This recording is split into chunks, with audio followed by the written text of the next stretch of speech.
Ito po ang tinatawag naming kaleg. Ito po ay putik mula sa bundok na tinatrato naming sagrado. Makasisiguro po kayo na malinis ito dahil tanging mga apo lang namin ang pwedeng pumunta doon. Huwag din po kayong mag-alala dahil huhugasan po namin yung mukha ninyo gamit ang tubig na mula sa ilog sa tribo namin. Pwede na po kayong tumayo. Apo.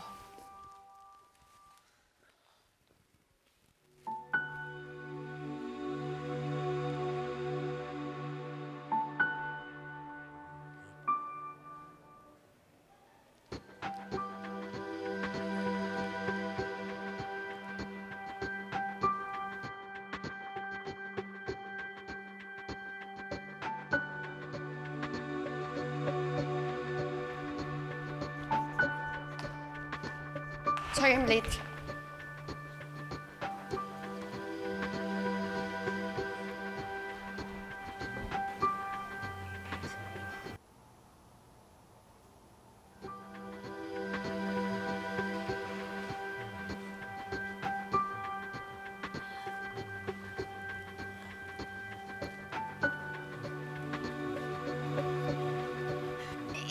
Ew! Ano ba?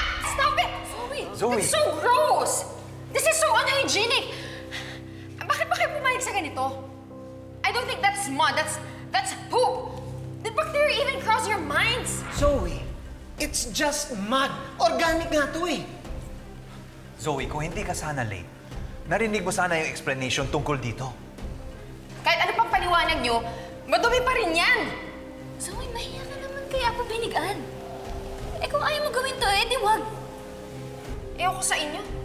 Gusto niyo lang magkaroon ng pasyente kaya kung ano-anong kastupidahan yung ginagawa ninyo. Sorry po. Paumanhin po, Apo. Pwede na natin ituloy.